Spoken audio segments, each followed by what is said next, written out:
This is Forrest Nash, and you're listening. Please help me. My name is Casey Moore.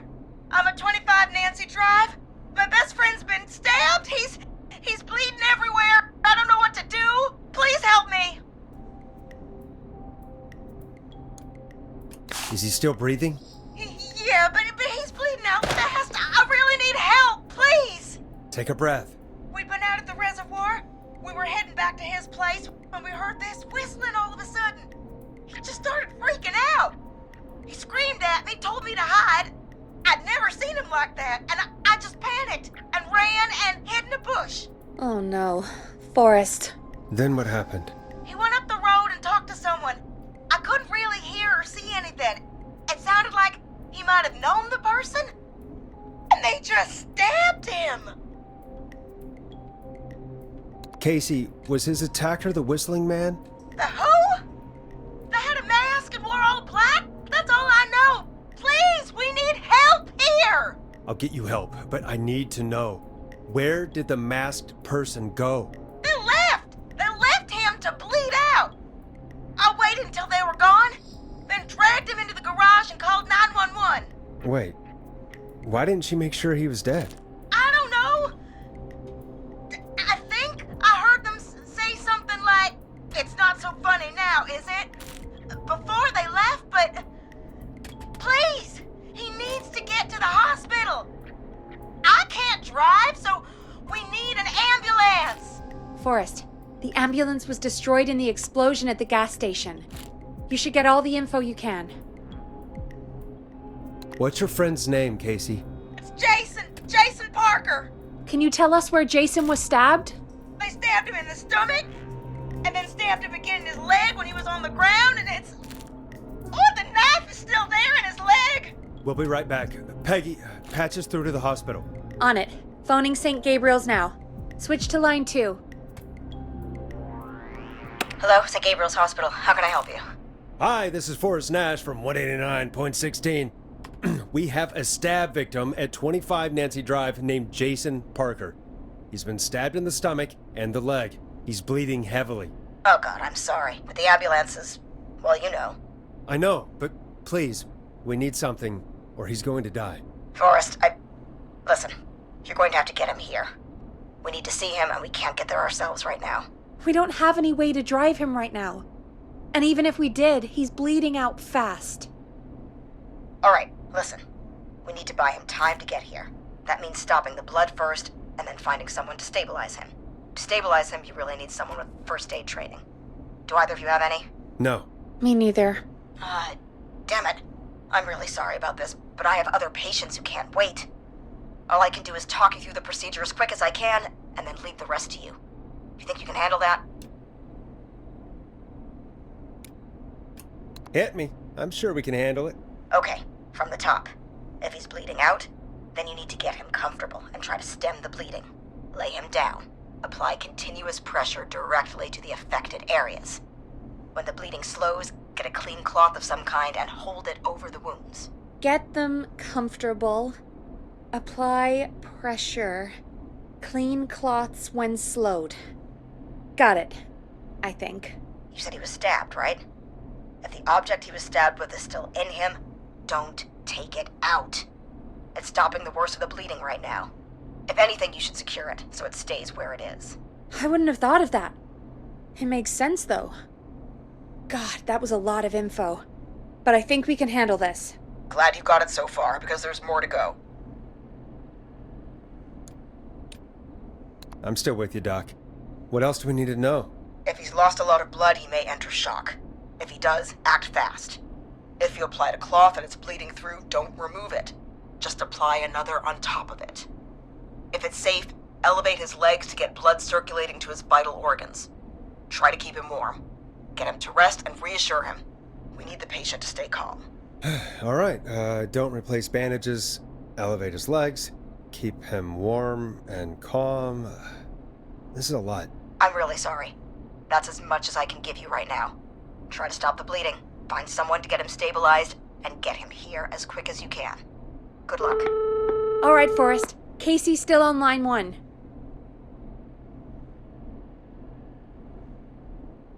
Hello?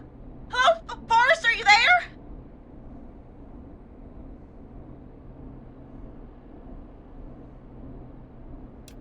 I'm here. How is Jason doing? Badly, he's still bleeding. I need help. I've been putting pressure on his stomach wound since you left, but he's still bleeding. I don't know what to do. That's good, Casey. The nurse said to do that. What about the knife in his leg? It's gotta be hell. Should I pull it out?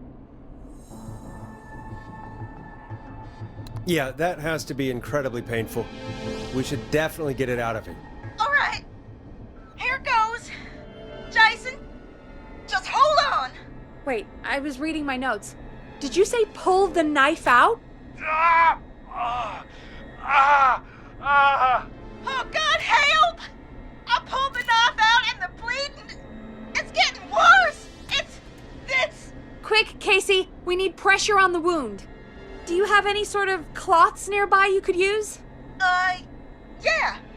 There's some laundry piled up on top of the dryer, some cloths on the hood of the car, and what else? I guess I've got my jacket. Take the cleaning rags and hold them over the wound. I really hope these are clean. Here we go. I'm sorry, Jason. It's secure. I'm putting pressure on his stomach again. We shouldn't have pulled the knife out. Forrest, can I have a word? Casey, I'm gonna have a quick word with Peggy. Keep putting that pressure on and let us know when the bleeding is under control. You're doing great. But what if something happens? We'll still be here. Just shout if you need anything, and we'll be there. I promise. Okay. I'll wait. Jason, please be okay.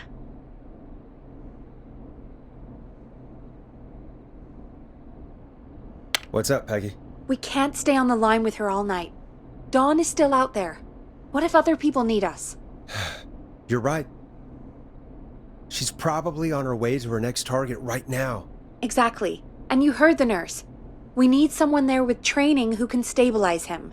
He's got to get to the hospital somehow.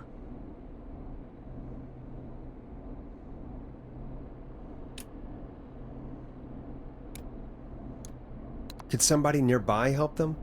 Maybe drive them to the hospital? You know, that's exactly what I was wondering. Do you have anybody in mind? I might. A little before you started working here, KFAM did a mandatory first aid training course. Me and Karen missed it because we were away on a producer getaway. You skipped it, didn't you? Never mind. So, how does KFAM's first aid course help us? Casey said they're at 25 Nancy Drive, right? Yeah? Why? They put up a bunch of cheap houses around there about 10 years ago.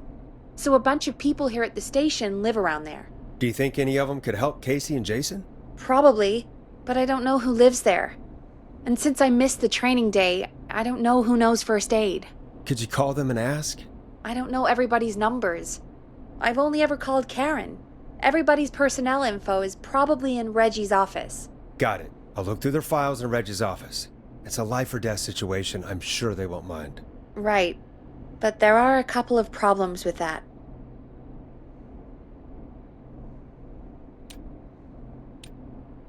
Go on. It's sensitive information, so Reggie probably locked it in his safe. Great. Great. Do you have any idea what the combo for the safe could be? Not a clue. Reggie's a serial note-taker, though. Maybe something in his office will give it away. Right. There is something else. I'm not gonna like this, am I? Have you ever heard, "The future is floppy"? Peggy, what the hell are you talking about? I'm talking about floppy disks. Floppy disks are like these futuristic things that have information on them. You put them in a computer and they do something. Peggy, I know what a floppy disk is. Anyway, Reggie decided that the future is floppy and started phasing out our physical records and replacing them with these floppy disks. I imagine it's the same for our personnel files. That's good to know. Since we haven't heard anything from Casey, I'm guessing Jason's okay for now. I'll check out Reggie's office and see what I can find. You'll need a key for that. I'll just slide it under my door now. Thanks, Peggy. I'll just have to look around.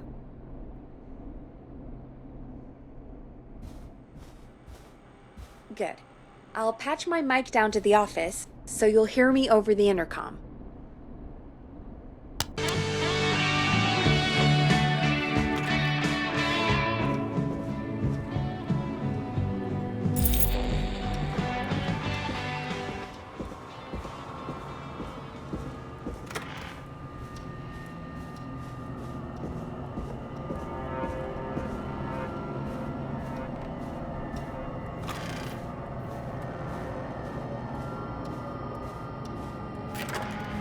Looks like I need a 4-digit code.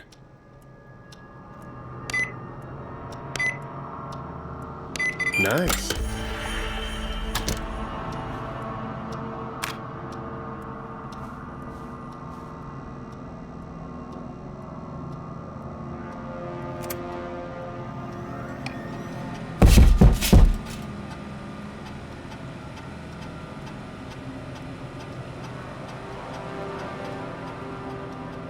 Hey, Peggy, you there? Yeah, I'm here. Did you find what we need? I think I know who our best bet is to help Casey and Jason. All right, good work. Who should I... Hello? Is anybody there? Please pick up. Casey, I'm here. What's wrong? Jason started going pale. I tried to get him to rest, but he just threw up everywhere. What's happening? What do I do?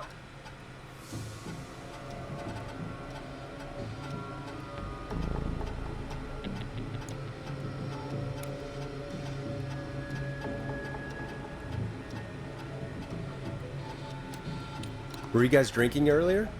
Maybe it's a nasty hangover. No! Jason doesn't even drink! Forrest, I think he's going into shock. But the breathing seems to slow down. Did I mess up? Jason, I'm sorry. Casey, calm down. You've done everything right. I need you to listen to me, okay? For Jason. What did the nurse say to do about shock?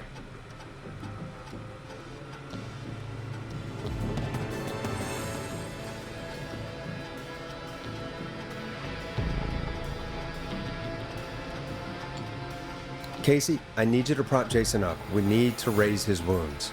Both of his wounds? You want me to fold him up like an accordion? Did the nurse really tell you that?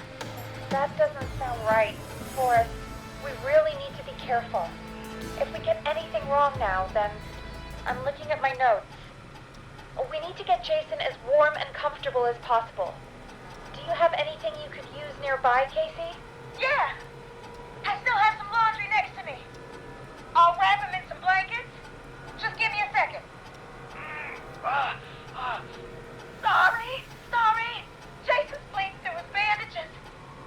Should I get him new ones? Or... Oh, God.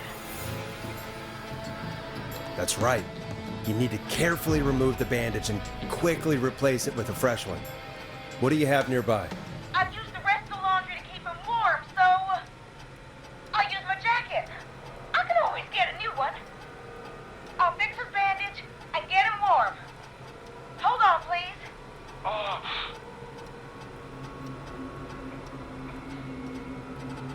Sorry. I'm done. You're gonna be okay, Jason. Just relax now, okay? Oh, I'm scared. He's not doing well. Is he gonna... Jason is going to be fine. Just make sure he knows he's going to be okay, okay? Okay. Please. I can't give him what he needs. Please, help. I can't lose him.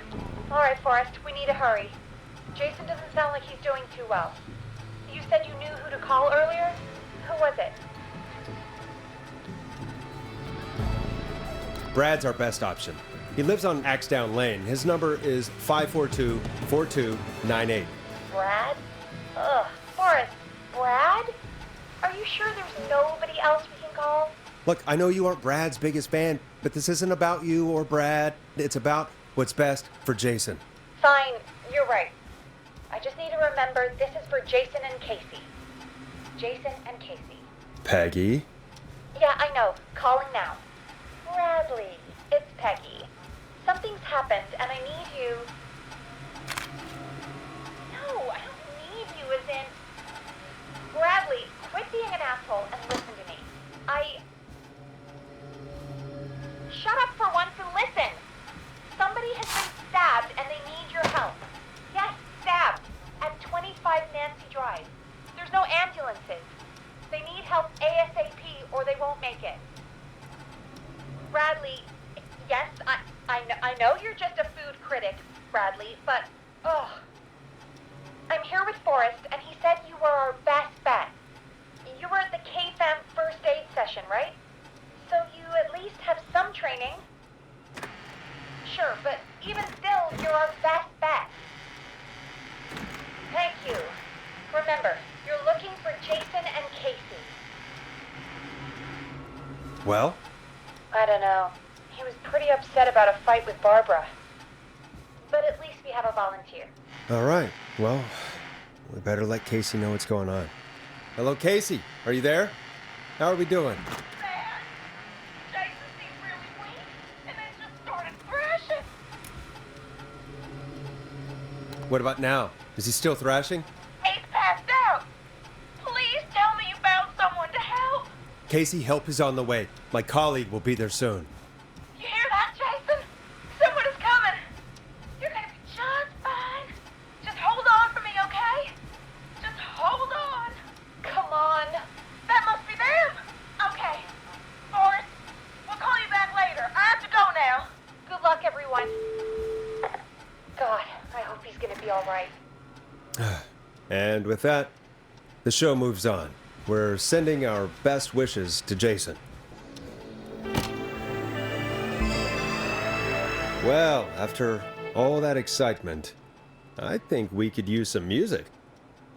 Come back upstairs when you're ready.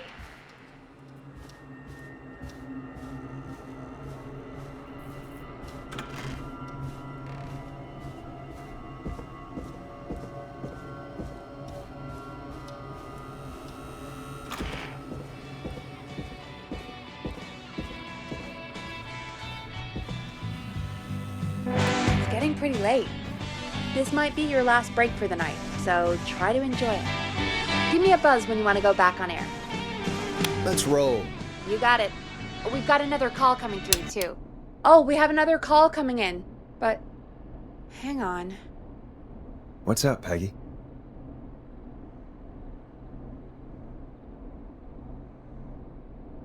Peggy? You're gonna want to take this call off the air. Who is it? Just do it. All right, folks, it's time for another track. Here's one to help you sit back and relax. We'll be right back after this. I hope this is good news, Peggy. Who have we got? Find out for yourself on line 1. Hello? Forrest, I'm glad I got back through to you. Sounds like it's been a busy night, huh? Surprise! It's Leslie, our 911 operator, leading the charge from Henderson to come save us. It's so good to hear from you. Are you okay? I am. I'm driving back with an officer from Henderson now. We got back into radio range a little while ago. We've been listening in, but haven't been able to get through until now. Ever since you found Sheriff Matthews, it's only gotten worse. It's been a long night. Well, it shouldn't be too much longer now. I'm glad I got through to you. I wanted to let you all know what's going on. I made it to Henderson. Turns out somebody had cut the phone lines, and they had no idea what was happening. After I told them, well, their sheriff sent a goddamn squad back with me to stop this. That's great news! That's crazy about the phone lines, though. Do you think the Whistling Man cut them? I'm guessing so. I don't know how the Whistling Man did it. But that doesn't matter right now. Listen, we're coming in hot, but we need your help. I know Gallows Creek isn't a big town, but if we don't know where the Whistling Man is, we can't get him. Her. That's where you come in.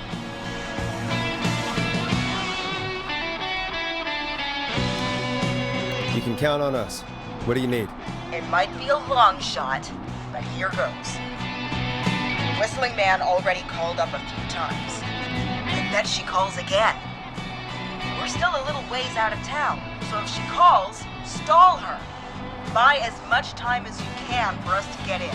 And while you're talking to her, try to figure out where she is. We'll be listening in, so once her location is known, we'll head straight there and end this nightmare. I'll do my best. I know you will. Heck, I can see the headlines now.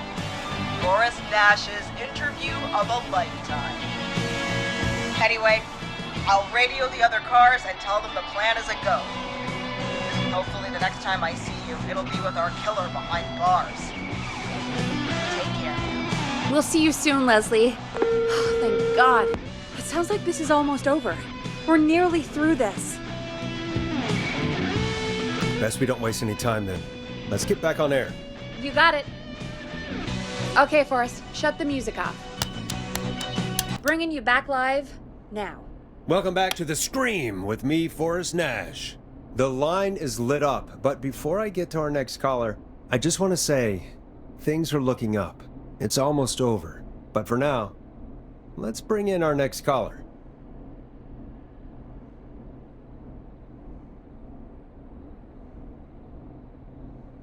Evening, caller. This is Forrest Nash. Forrest? Casey, is that you? Are you all right? Forrest, it's Jason. He's gonna be okay, right? Don't worry. He's gone? Oh, Jason. Your friend? They tried everything they could. They said he just lost too much blood.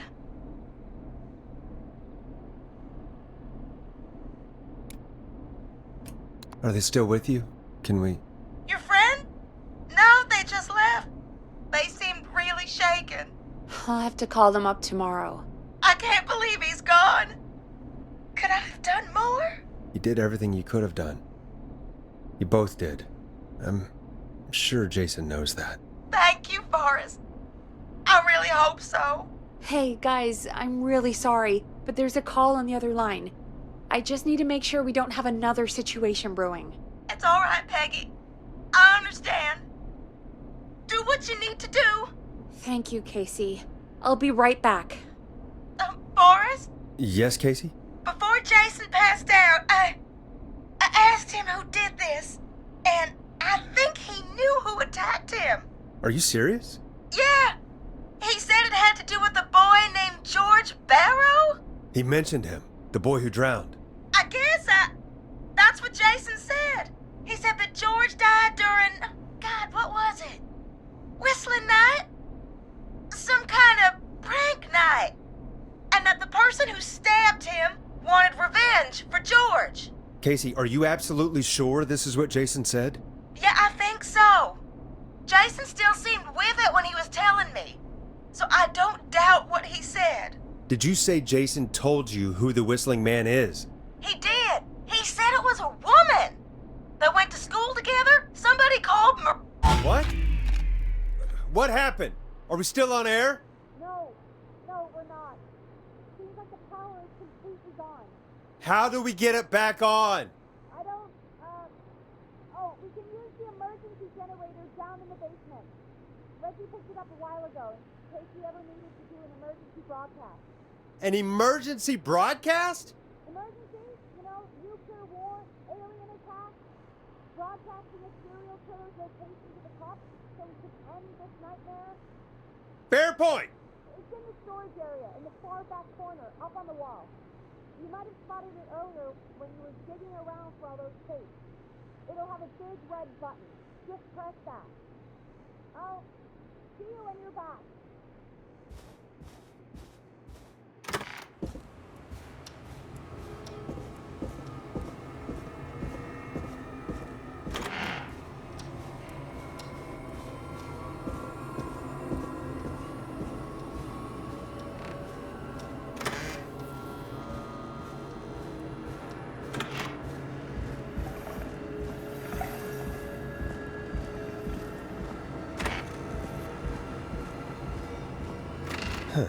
Far back corner. Why is this station so big?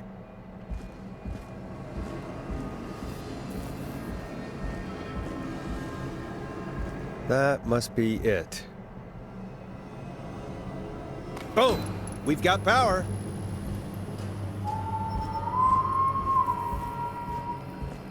The Whistling Man. I need to warn Peggy.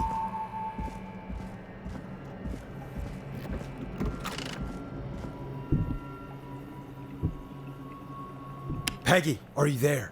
Are you... Peggy? I need to get back upstairs.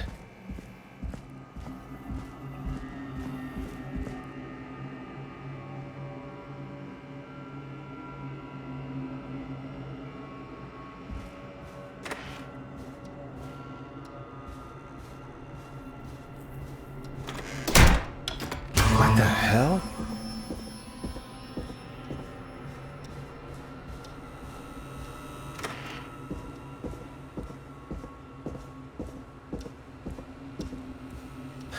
Oh no.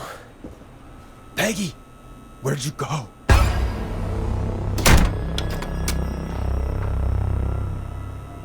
No way. This can't be happening.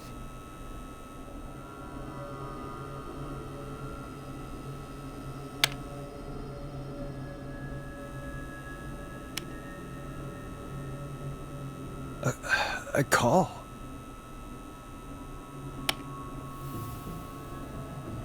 Where's Peggy, Don? Have some patience, Forrest. It's almost the end of the night, almost the end of the show. But it's not over just yet. Got a little time still. So let's make the most of it. All right, let's.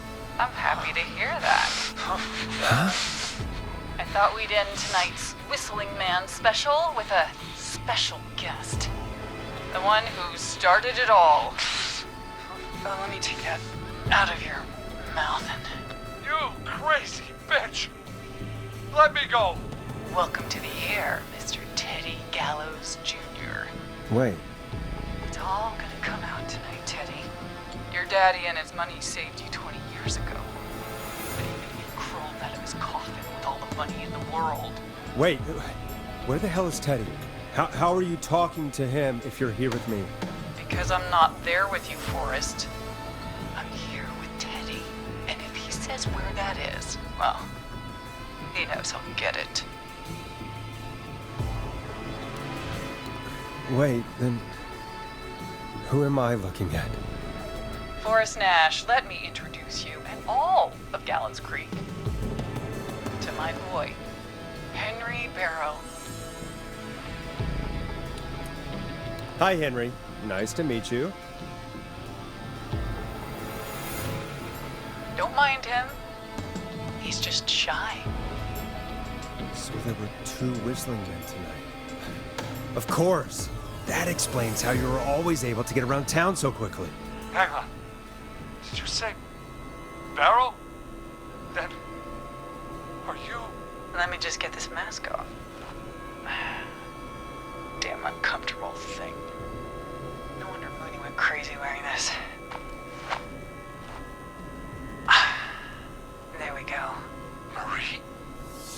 Marie Campbell? George's old girl. Oh. Well, it sure has been years since I last saw. Oh, God damn it.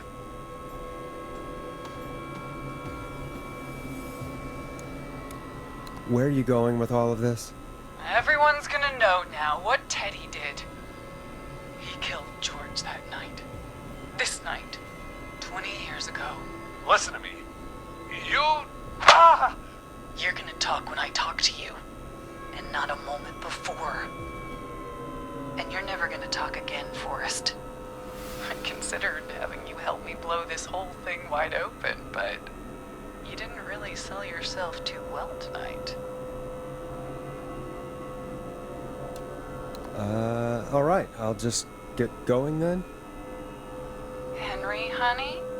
He's all yours. Hey, wait a minute. Back off. Don't come any closer. Don't worry. I'll let Peggy know you asked about her before I send her your way. No, please.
killer frequency.